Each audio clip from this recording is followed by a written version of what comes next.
hombre iba por la carretera y se repetía una y otra vez: lo voy a matar, lo voy a matar. Él iba frente al volante de su viejo camión, rumbo a ver a su peor enemigo.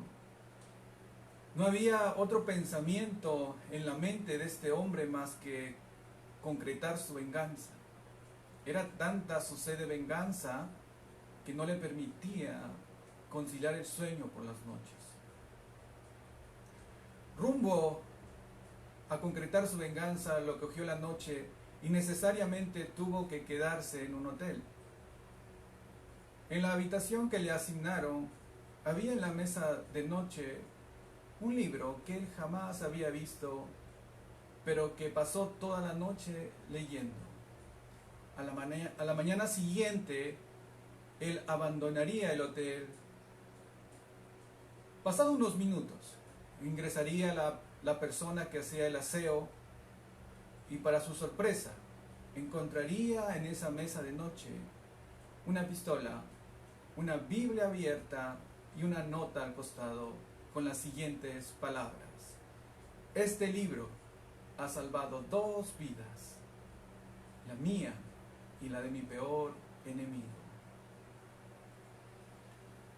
¿Qué es lo que había acontecido? Pues lo que la misma palabra de Dios declara sobre ella misma. Dice la Escritura que la palabra de Dios es viva y es eficaz, y es más cortante que una espada de doble filo.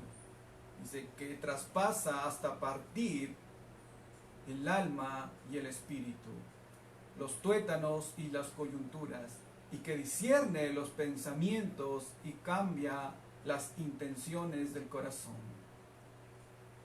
Esta verdad se había hecho una realidad en la vida de este hombre. Él había sido consolado y él había sido liberado de toda esa rabia, de todo ese rencor de venganza que tenía en su corazón. La semana pasada hablamos sobre la libertad que solo proviene de Dios y nada más que de Dios. El día de hoy quiero hablarles sobre el consuelo que Dios da a sus hijos. Un consuelo que solo proviene de Él y que nadie más puede otorgarnos ese consuelo. En el día de hoy, las personas sufren a causa de su propia maldad. Enfermedades, guerras, traiciones, y todo eso produce en las personas llanto en sus almas, llanto en su corazón. ¿Necesitan ser consoladas? ¿Necesitamos nosotros, los hombres, ser consolados? Claro que sí. Y quiero hablarles sobre ese consuelo que solamente proviene del Señor, para lo cual acompáñenme a una de las bienaventuranzas que vamos a tomar como base, y en base a esta bienaventuranza vamos a desarrollar el tema de hoy, que tiene por título el consuelo de Dios. Acompáñenme al libro de Mateo y vamos a dar lectura al verso 4. Mateo capítulo 5, verso 4 dice lo siguiente: bienaventurados los que lloran, porque ellos recibirán consolación. No repito, bienaventurados los que lloran, porque ellos recibirán consolación. La gente, desde la caída del hombre, el pecado ha ido corrompiendo la imagen de Dios en el hombre. Y eso ha causado males, enfermedades, traiciones y una clase de males interminables. Esta bienaventuranza nos habla de que son dichosos, benditos o felices aquellos que lloran, aunque parezca contradictorio, vamos a analizarlo y vamos a desarrollar el mensaje del día de hoy. El consuelo de Dios. Solamente en base a este versículo, la primera parte es una declaración de Dios. Cada bienaventuranza es una declaración y la segunda parte es una promesa de Dios. El Señor declara algo y luego te da la promesa, y así está compuesto estas 8 bienaventuranzas que da inicio al sermón del monte del Señor. La primera de ellas dice: bienaventurados los pobres en espíritu, porque de ellos es el reino de los cielos. La segunda es: bienaventurados los que lloran, porque ellos serán consolados. Bienaventurados los mansos, porque ellos recibirán la tierra por heredad. Bienaventurados los que tienen hambre y sed de justicia, porque serán saciados. Bienaventurados los misericordiosos, porque alcanzarán misericordia. Bienaventurados los de limpio de corazón, porque ellos verán a Dios. Bienaventurados los pacificadores, porque ellos serán llamados hijos de Dios. Y la octava bienaventuranza nos dice: ustedes son bienaventurados si por causa mía se burlan, los persiguen y dicen toda clase de males. Alégrense y regocíjense, porque vuestro galardón es grande en los cielos. Porque de esa manera también persiguieron a los profetas antes de ustedes. Estas 8 bienaventuranzas, el Señor Jesús describe el carácter que tienen y que deben tener sus hijos. Pero quiero centrarme en la segunda bienaventuranza para desarrollar el mensaje del día de hoy. Bienaventurados los que lloran, porque ellos serán saciados. ¿Cómo es eso posible? ¿Qué es la palabra bienaventuranza en primer lugar? Esta palabra proviene del griego makarios, que traducido al español vendría a ser dichoso, bendito, feliz es aquel que llora. En otras palabras, felices los infelices. ¿Cómo es eso posible? ¿No es esto una contradicción? No. Y vamos a ver por qué. ¿A qué se refiere el maestro? ¿A qué tipo de llanto él se está refiriendo en esta ocasión? En primer lugar, 3 partes nada más este sermón. Primero, su declaración, luego vamos a ver la promesa y luego vamos a terminar con algunas aplicaciones en relación a esto. ¿Qué clase de llanto el maestro se refería en esta bienaventuranza? Vamos a analizar la primera parte.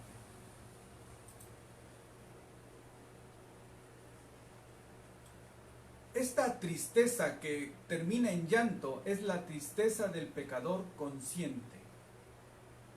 ¿Sí? Pecador consciente.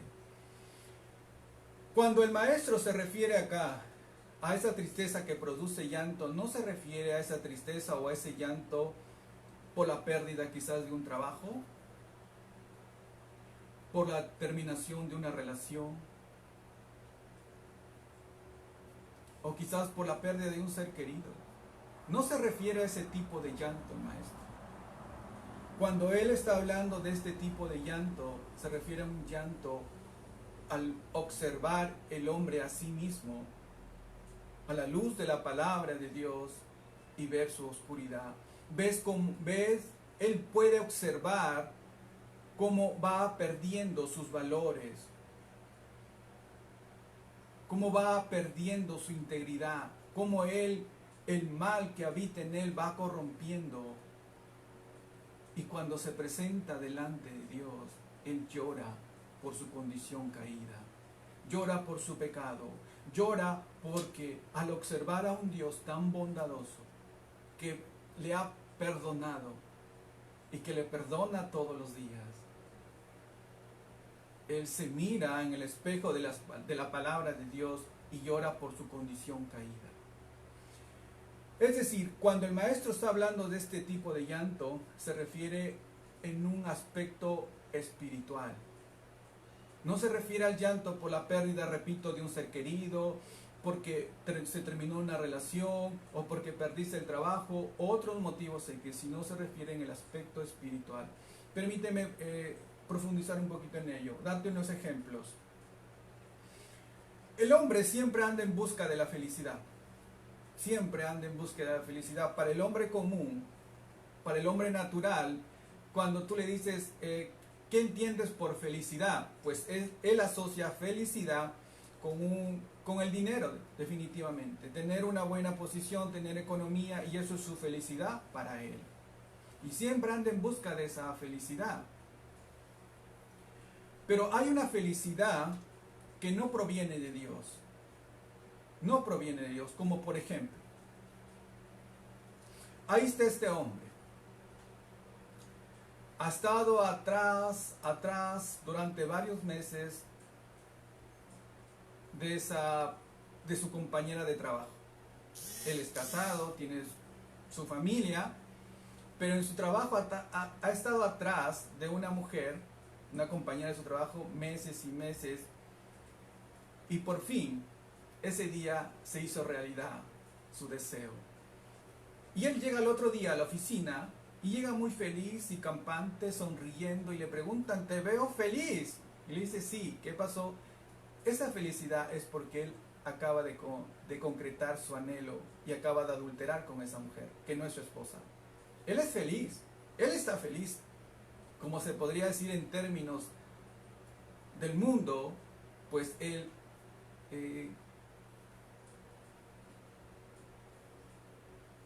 ha hecho realidad su deseo. Y él está feliz por eso. Esa felicidad no proviene de Dios. Otro ejemplo. De repente en negocios deshonestos hiciste por ahí una transacción que no tiene nada de loable, y tuviste que adulterar los números y tuviste que perjudicar a otra persona. Hiciste un negocio y ganaste bastante dinero y tú estás feliz. Esa felicidad no proviene de Dios. Pero el hombre es feliz. Como también hay un dolor y un llanto que no proviene de Dios. Este dolor y este llanto no se refiere a el Señor en esta bienaventuranza. Por ejemplo,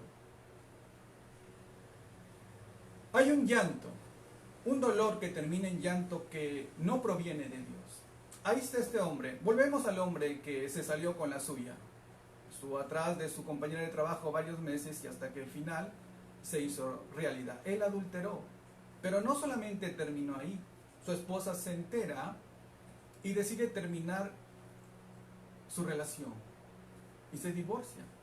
Este hombre sí quiere a su esposa y no quiere perder a su familia, a sus hijos, pero su esposa definitivamente termina la relación, y este hombre, ¿qué cosa? Se duele y comienza a llorar. ¿Pero por qué está llorando? Por su pecado de adulterio.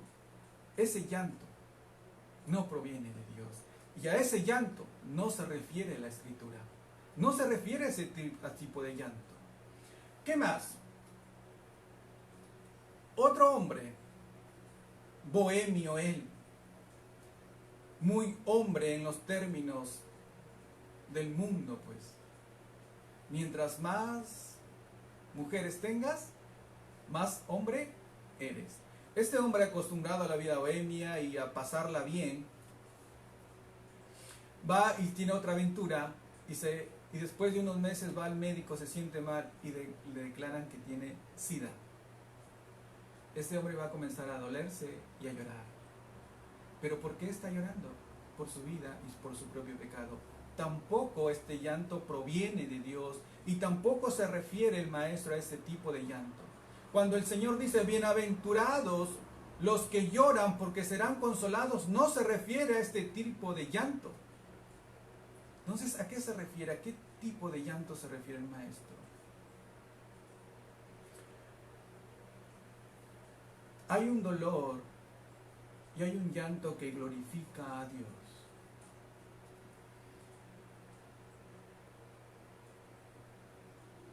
Y ese dolor y ese llanto, primero, es porque el hombre puede percibir la oscuridad de su propio corazón, puede percibir el pecado que mora en él.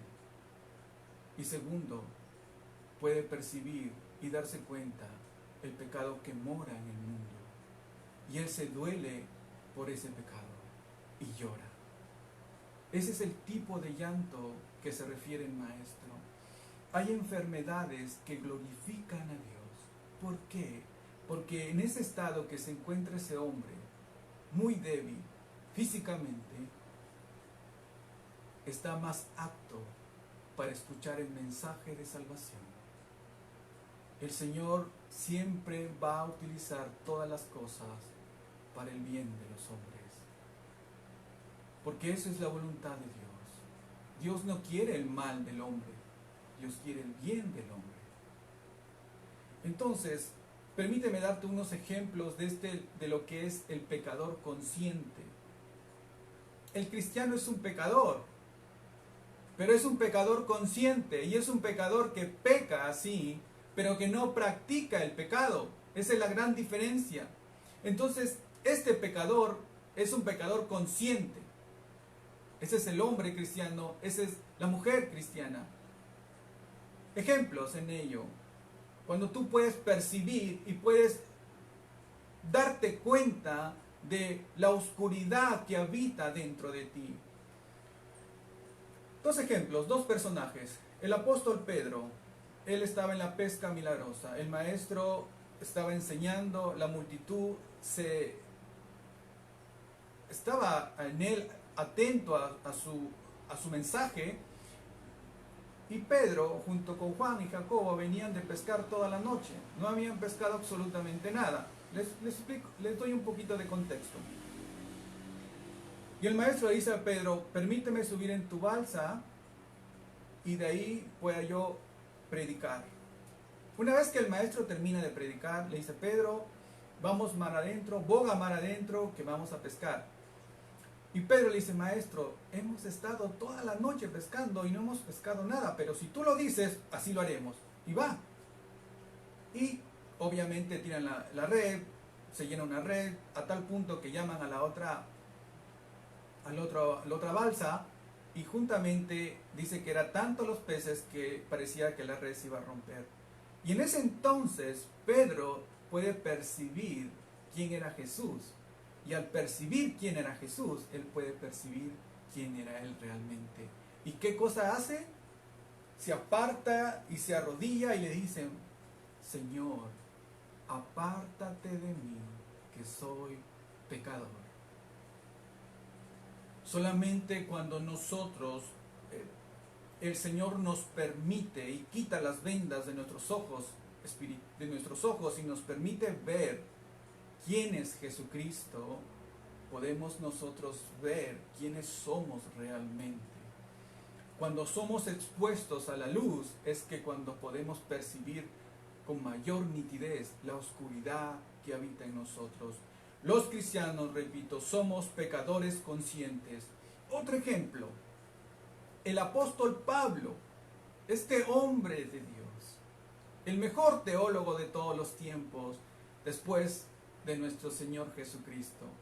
Este hombre se dio y llegó a ser consciente del pecado que moraba en él. Él veía una lucha en su interior y él decía, en mí no mora el bien, porque el bien que quiero hacer no hago, y el mal que no quiero hacer, eso termino haciendo. Miserable de mí, ¿quién me librará de este cuerpo de muerte? Y Pablo lloraba y gemía y se lamentaba al ver que dentro de él existía una ley que se oponía a la ley divina. Y él gemía dentro de él mismo y se veía la luz de la palabra de Dios, y él simplemente decía, lo que no quiero hacer, eso termino haciendo, y lo que quiero hacer, eso no hago. Y él dice, ¿quién me librará de este cuerpo de muerte. Ese es el pecador consciente. Él se mira en el espejo de la palabra de Dios y llora por su pecado. Oh Señor,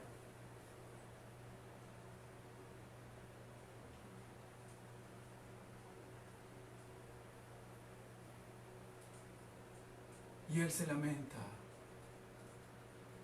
porque ve que no hay nada bueno dentro de su ser.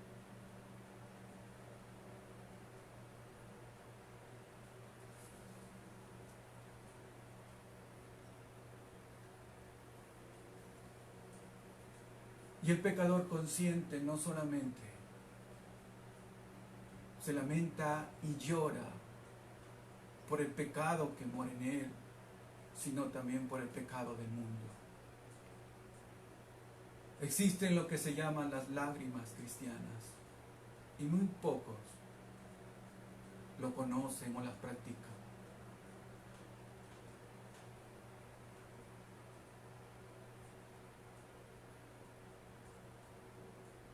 Nosotros no solamente debemos llorar por nuestro pecado, sino también por el pecado del mundo, tal igual como lo hicieron los hombres del Antiguo Testamento, y tan igual como lo hicieron del Nuevo Testamento, y tan igual que lo hicieron los hombres durante estos 2000 años que han pasado desde que Cristo vino a esta tierra. Permíteme darte algunos ejemplos de algunos personajes bíblicos que no solamente lloraban por su pecado, sino lloraban por el pecado de su pueblo. El primero de ellos es David, que en Salmos 119, 136 dice lo siguiente: ríos de lágrimas brotan de mis ojos porque tu ley no se obedece. Ríos de lágrimas brotan de mis ojos al observar que tu ley no se obedece. ¿No le ha pasado a usted, siendo cristiano, le ha compartido el evangelio a esos seres queridos, a su esposo, a su esposa, a sus hijos, y en vez que ellos recepcionen el mensaje de salvación, lo ignoran, lo rechazan, no es importante para ellos, y usted se duele por ello y llora? Eso es llorar por el pecado de los demás, por el pecado de nuestros seres queridos. ¿Por qué tienes el corazón tan duro? ¿Por qué eres tan indiferente? Nosotros no solamente debemos proclamar el evangelio, sino también debemos rodearlo con nuestras lágrimas cristianas. Lloren por su ser querido, para que el Señor ablande ese corazón de piedra y vengan a los pies de Cristo. El día se acerca, la noche va en aumento. Lloren por sus seres queridos que no conocen a Cristo. Hoy estamos, mañana no sabemos. Y David se dolía al ver a su pueblo que la ley de Dios no era obedecida, y nosotros, al observar el mundo, nosotros que conocemos las Escrituras y conocemos que todas nuestras acciones tienen consecuencia y daremos cuenta de cada palabra, de cada acción, sabemos lo peligroso de el camino de ellos, y debemos llorar porque el Señor ablande sus corazones de piedra y puedan apreciar las glorias del Evangelio de Jesucristo. Lágrimas cristianas. Otro ejemplo. Pablo, refiriéndose a los falsos maestros, mire lo que dice él. En Filipenses capítulo 3, verso 18. Ahora lo repito hasta con lágrimas. Muchos andan por ahí que son enemigos de la cruz. Pablo, el apóstol Pablo, él se dolía porque el evangelio de su Señor estaba siendo corrompido por estos falsos maestros. Y él decía, esos son enemigos de la cruz. Y él lo decía con lágrimas. ¿Cuántos ahora van y corrompen el evangelio de nuestro Señor Jesucristo? Evangelio de la prosperidad, donde los únicos que prosperan son ellos, donde la casa de Dios pues es pintada y los servicios son realizados conforme al líder que está al frente. Ya no es la casa de Dios, es su casa. Y hay que adaptarla al mundo y a sus gustos para que vengan a la casa de Dios. El evangelio no es suficiente, sino que hay que adornar el evangelio. Hay que ser agradable el evangelio al oído de las personas para que no los ofendan. El evangelio, su propia naturaleza es ofensivo a la naturaleza del hombre, porque su naturaleza es caída y es contraria a la voluntad de Dios. Pablo les dice, por ahí andan falsos maestros, corrompiendo el evangelio del Señor, y con lágrimas ahora les dijo, ellos son enemigos de la cruz de Cristo. Y el último ejemplo, nuestro Señor Jesucristo. David lloró, Pablo lloró, nuestro Señor Jesucristo lloró. Frente a una ciudad impenitente, Jerusalén, Él lloró por Jerusalén. Luego de acusar a los escribas y a los fariseos en Mateo en el capítulo 23, al decirles, ustedes fariseos hipócritas, que por fuera, dice, son como sepulcros blanqueados, están bien pintados, bien adornados, tienen apariencia de piedad, pero por dentro están llenos de huesos de muertos, están podridos. Y Él les dice, hipócritas, ciegos, guía de ciegos. Luego de acusar a los escribas y a los fariseos, Él llora por Jerusalén. Y le dice, oh Jerusalén, Jerusalén, cuántas veces quise juntarlos como la gallina junta sus polluelos, pero ustedes no quisieron.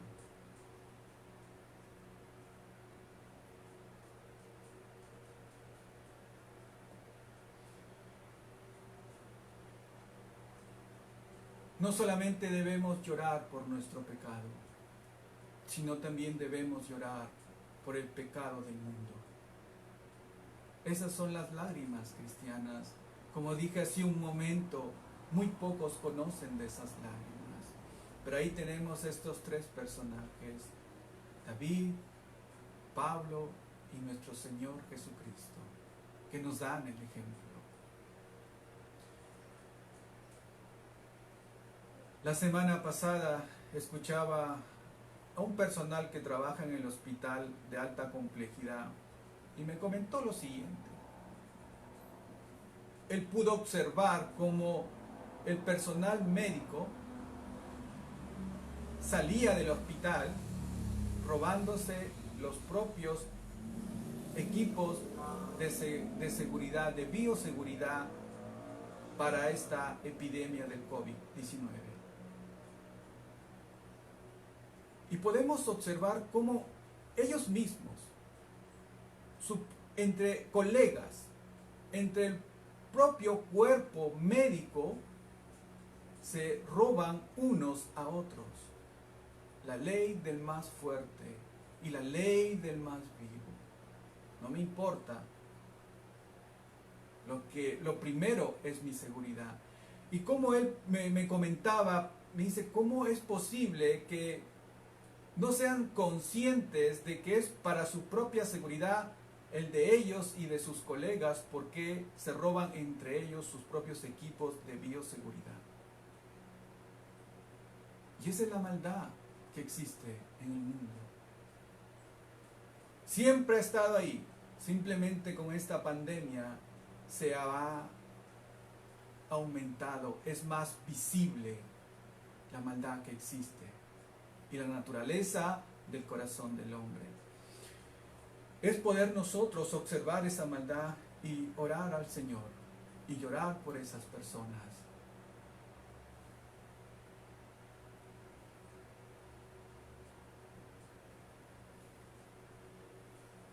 Jesús lloró por una ciudad penitente.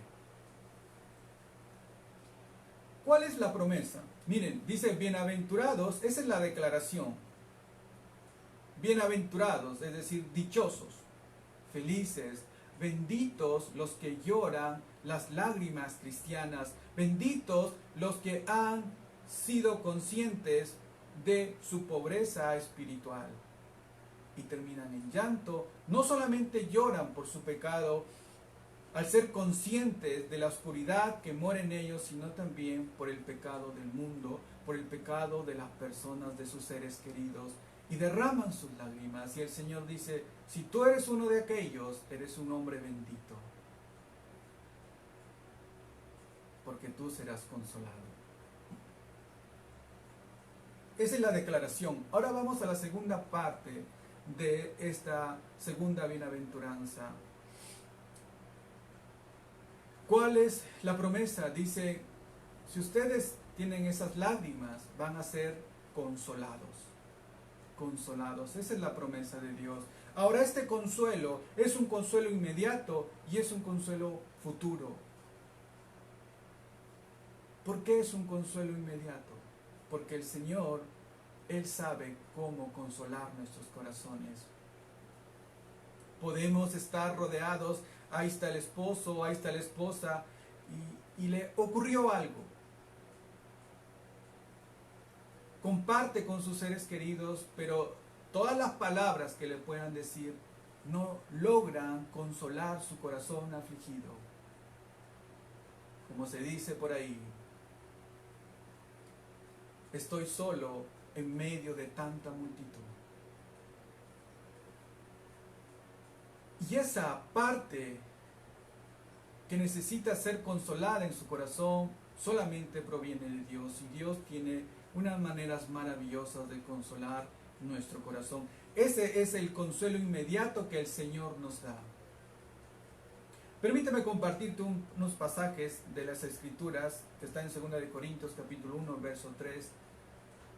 Capítulo 1 verso 3 al 4. Mire lo que dice. Bendito sea el Dios y Padre de nuestro Señor Jesucristo, Padre de misericordias y Dios de toda consolación, quien nos consuela de todas nuestras tribulaciones, para que también nosotros podamos consolar a los que están sufriendo, por medio de la consolación con que nosotros somos consolados por Dios. Bendito sea el Dios y Padre de nuestro Señor Jesucristo. Dice que nos consuela en todos nuestros sufrimientos, para que nosotros, con la misma consolación que somos consolados, podamos consolar a otras personas. Suele ocurrir en la vida del cristiano, en la vida del ministro, en la vida del pastor, que vienen personas buscando una palabra de aliento, buscando una dirección de parte de Dios, buscando consuelo de parte de Dios. Y esa persona, ese cristiano, o ese ministro, o ese pastor, está ahí también necesitando ser consolado. Esa persona necesita y está gritando un abrazo. Y la persona que da el abrazo también está gritando. Pero en medio de nuestro dolor, en medio de nuestro sufrimiento, el Señor nos consuela. ¿Para qué? Para que nosotros también consolemos a otros. Y ahí se aplica la escritura que dice, mejor es dar que recibir.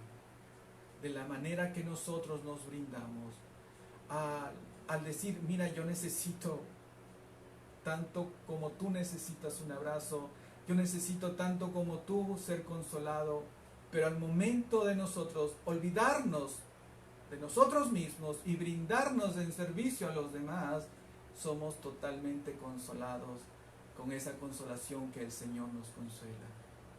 En otras palabras, nosotros, los cristianos, el Señor nos consuela para que con esa misma consolación consolemos a otros.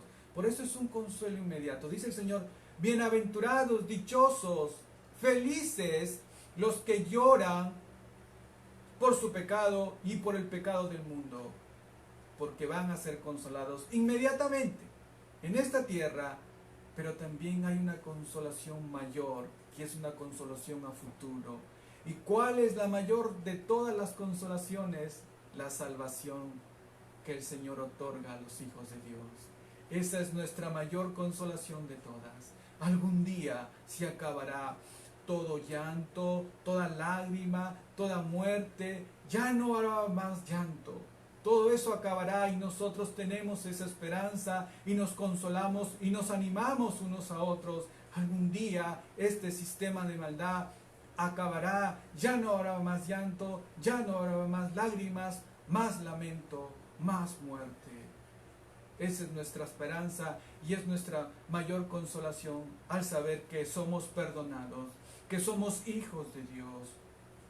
Cuando el Señor estableció que es necesario, dijo el Señor Jesús, que yo me vaya, les conviene que yo me vaya, dice el Señor, para que venga el Consolador, el Espíritu Santo. Pero porque si yo no me voy, no vendrá Él. Pero si yo me voy, les enviaré al Consolador, al Espíritu Santo. Y eso ocurrió en el Pentecostés.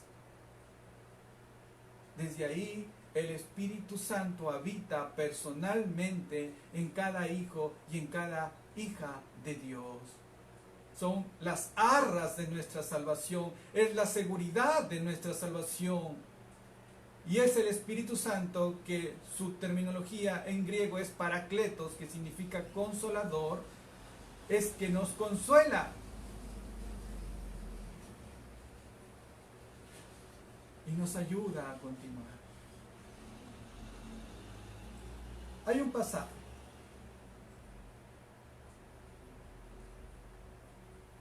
ya en el último libro de la Biblia, en Apocalipsis, en el capítulo 21, en el verso 4, dice lo siguiente: y Dios enjugará toda lágrima de los ojos de ellos, no habrá más muerte, ni habrá más llanto, ni clamor, ni dolor, porque las primeras cosas ya pasaron. Mire esta maravillosa noticia, y es la consolación que nosotros albergamos en nuestras almas y en nuestros corazones cuando todo parece oscuro y no hay solución, no hay una luz al final del túnel. Nosotros debemos recordar estas palabras del Señor Jesús. Y el Señor enjugará toda lágrima. Ya no habrá muerte, más llanto, más clamor. Ya no habrá nada de eso, porque las cosas viejas pasaron, todas son hechas nuevas. El contexto de este versículo es que el Señor está hablando de cielos nuevos y tierra nueva. Y en ese lugar ya no habrá muerte, más lágrimas, más llanto, más clamor. Todo eso acabará. Ya no más tendremos que llorar por la muerte de nuestros seres queridos. Ya no más tendremos que llorar por la pérdida o el término de una relación. Ya no más enfermedades, ya no más angustias, ya no más. Y eso es la esperanza y el consuelo del cristiano. Entonces miren, a ese tipo de llanto se refiere el Señor, pero tome en cuenta que la bienaventuranza como inicia es: bienaventurados los pobres en espíritu, porque de ellos es el reino de los cielos. Es decir, solo la persona que se percata y es consciente de su pobreza espiritual es que puede percibir su propio pecado y llora por su pecado y llora por el pecado también del mundo. Las bienaventuranzas se complementan una a otra de manera lógica y de manera teológica. No están establecidas al azar, sino que en el orden correspondiente, una a otra, se va como una hermosa cadena de oro que nos va llevando hacia el cielo. Entonces, esta es la bienaventuranza y ese es el tipo de llanto que habla el Señor Jesucristo. Quiero terminar con algunas aplicaciones en relación a ello. Primero, nosotros debemos estar conscientes del pecado que mora en nosotros. Debemos estar conscientes. Repito, el cristiano es un pecador consciente. Y es un pecador que sigue pecando, pero que no practica el pecado. Un examen interno y honesto de nosotros mismos nos podrá ayudar a entender y a percibir lo que existe dentro del corazón y cuál es la naturaleza de nuestro corazón. Preguntas como, por ejemplo, ¿por qué me irrito tanto?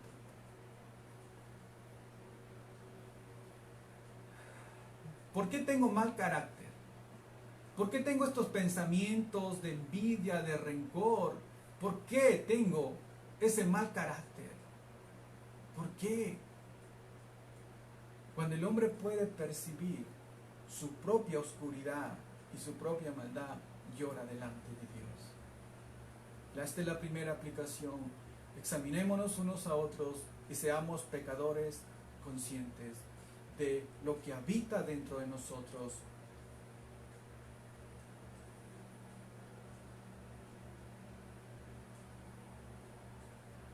Lo segundo, nadie puede conocer al Señor Jesús sin saber lo que es llorar. Nadie puede entrar por la puerta estrecha que conduce al camino angosto con el pecho erguido, de pie y muy orgulloso, diciendo, yo estoy acá porque me lo merezco, yo estoy acá por mis buenas obras. No, todos entramos agachados y humillados y en llanto. Es la experiencia de miles y miles de cristianos antes de llegar a los pies de Cristo, que cuando ellos fueron tocados por el Señor Jesucristo al momento de su conversión, ellos terminaron derramando lágrimas y lágrimas y lágrimas. Es mi experiencia también. Cuando el Señor Jesús llegó a mi corazón, lo recuerdo perfectamente, año y hora y en el lugar específico. Recuerdo haberme arrodillado y llorar largo y tendido, pidiéndole al Señor que perdonara a un pecador como yo. Y mis lágrimas una y una otra recorrían. Mi experiencia es la experiencia de miles y miles de cristianos que cuando vienen a los pies de Cristo pueden percatarse de su pecado y de la santidad de Cristo y lloran por ello.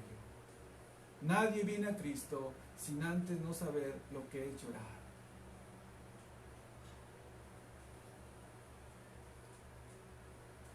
Solo aquel como el apóstol Pablo, vimos hace un momento, que veía esta lucha de su hombre viejo con su hombre nuevo, su hombre natural con su hombre espiritual, y Pablo decía, el bien que no quiero hacer, el bien que quiero hacer no hago, y el mal que no quiero hacer, eso termino haciendo. Miserable de mí, ¿quién me librará de este cuerpo de muerte?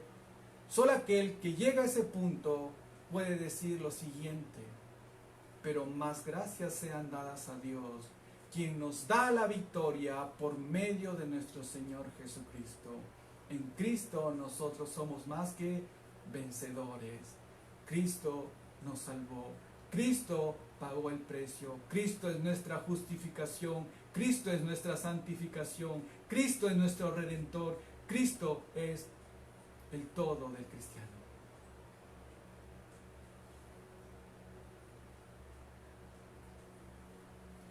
Ahora, aunque el cristiano es sobrio y serio en cuanto a las cosas de Dios, no es un hombre distante y frío. He visto hombres de Dios, mujeres que de alguna manera han desarrollado una frialdad. El hombre de Dios, aunque es sobrio y serio, no es un hombre frío y distante, sino que él es un hombre con un corazón de carne.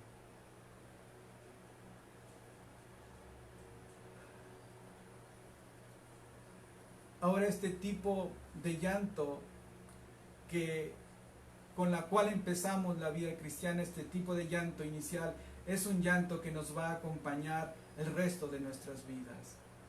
Cuando nosotros venimos a los pies de Cristo, Al percatarnos de nuestro pecado, nosotros lloramos, no solamente por nuestro pecado, repito, sino por el pecado de los demás. Pero este llanto no solamente termina ahí, sino que continúa todos los días de nuestra vida.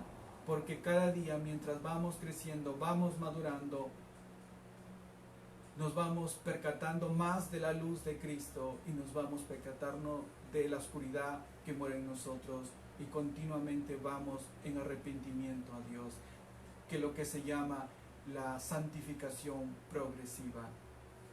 No nos arrepentimos para salvación porque eso es una sola vez, sino nos arrepentimos de que el pecado que todavía mora en nosotros, y le rogamos a Dios que nos ayude en su gracia y en su amor y en su poder a vivir las vidas cristianas. Muy bien, ese es el consuelo que Dios nos da a través de esta segunda bienaventuranza. Él nos dice: mire, ustedes son dichosos, son benditos, son felices, son bienaventurados si derraman este tipo de lágrimas, porque ustedes van a ser consolados. Que las palabras de nuestro Maestro no caigan en corazones vacíos y en corazones indiferentes. Termino con lo siguiente en cuanto a esto, y esto es la experiencia de una hermana que la semana pasada, exactamente el día viernes, tuve la oportunidad de conversar con ella y me compartió su experiencia con el COVID-19.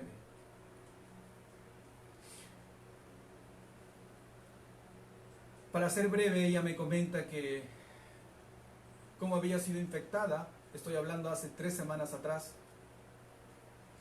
2 cosas, dice: o bien me he infectado en el mercado o bien me he infectado en los bancos. Pero me dice, en los mercados no es posible porque siempre tengo cuidado y evito las aglomeraciones. Entonces, sacando y analizando en qué momento se contrajo el COVID, pues me dice, lo más probable fue en los bancos. Ella es contadora y seguía trabajando en la empresa y tenía que ir constantemente al banco por cuestiones de su trabajo. Ella se infectó. Los primeros días lo tomó como que no era así, hasta que tuvo que ir a pasar consulta al hospital de alta complejidad. El primer médico no lo quería atender, hasta que finalmente lo atendió otro segundo médico y le dio las recomendaciones correspondientes en relación a cómo debería tratar, y ya regresó a su casa. Pero a lo que yo voy, ella vive sola. Es una joven cristiana, 25 años en adelante. A lo que voy exactamente.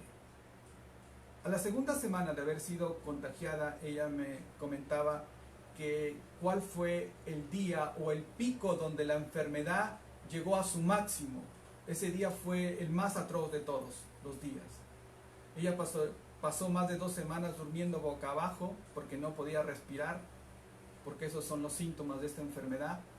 Pero llegó en esa segunda semana donde ella viviría la experiencia más crítica de esa enfermedad y su experiencia más fuerte hasta ahora en cuanto a la vida y a la muerte. Dice que ese día se despertó de madrugada y comenzó a transpirar. La respiración le faltaba, no podía respirar, respiraba muy rápidamente,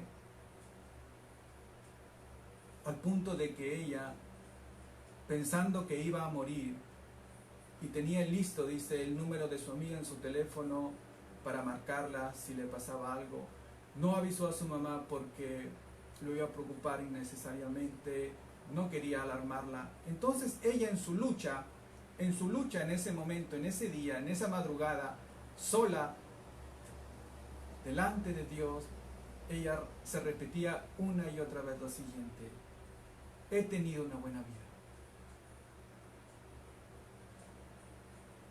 He tenido una buena vida. Aunque a los ojos de los hombres, ella me comentaba, quizás puedan decir, no, tú has sufrido desde pequeña, tu mamá ha sufrido, tú también has sufrido, esa no es una buena vida. Pero ella decía, y le decía al Señor: Señor, yo he tenido una buena vida. Si me vas a llevar, llévame pero yo he tenido una buena vida y tú eres bueno. Ella se repetía esa palabra y ella me decía, eso va a quedar grabado en mi mente y en mi corazón. Y lo segundo, que en ese mismo instante, ella pensando que iba a morir, dice, pensó en lo siguiente: y cuando me presente delante del Señor Jesucristo, me voy a presentar con las manos vacías, porque ¿qué he hecho para Él durante mi vida? Y ella se percató que casi no había hecho absolutamente nada.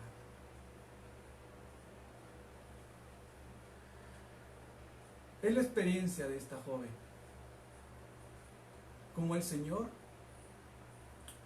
lo rescató de esta infección. Ya han pasado más de 3 semanas, ella ya está casi totalmente recuperada de esta enfermedad, pero le queda esa enseñanza. Primero, que el Señor es bueno, y segundo, que le dijo que no malgastara su tiempo en las cosas pasajeras de este mundo, sino que se centrara en trabajar en la obra de Dios. Y todo este proceso lo pasó ella de llanto en llanto, de llanto en llanto, nada más. Y el Señor fue su consolador, y el Señor fue su fortaleza, y el Señor seguirá siendo su fortaleza de esa hija de Dios y de cada hijo de Dios. Lo ha sido antes, lo es ahora y lo será hasta que Él regrese por segunda vez o nos llame a casa. En estos tiempos, donde esta pandemia está azotando a la humanidad, y están miles y miles muriendo, y eso está produciendo llantos y llantos y llantos, sepa que solamente el Señor puede dar consuelo en nuestros corazones. Comparte ese consuelo con aquellos que no tienen.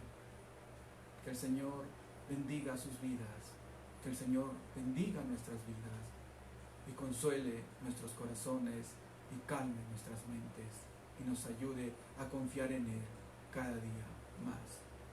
Oremos. Padre, gracias te damos, Señor, en este día. Gracias, Padre, por esta segunda bienaventuranza que nos habla sobre el llanto, sobre las lágrimas cristianas, Señor. Ayúdanos a ser conscientes del pecado que mora en nosotros y ayúdanos también, Padre, a poder orar y llorar por el pecado del mundo, por la salvación de nuestros seres queridos, Señor. Y gracias por consolar nuestros corazones, gracias por fortalecer nuestras vidas y por darnos esperanzas. Como dice Apocalipsis,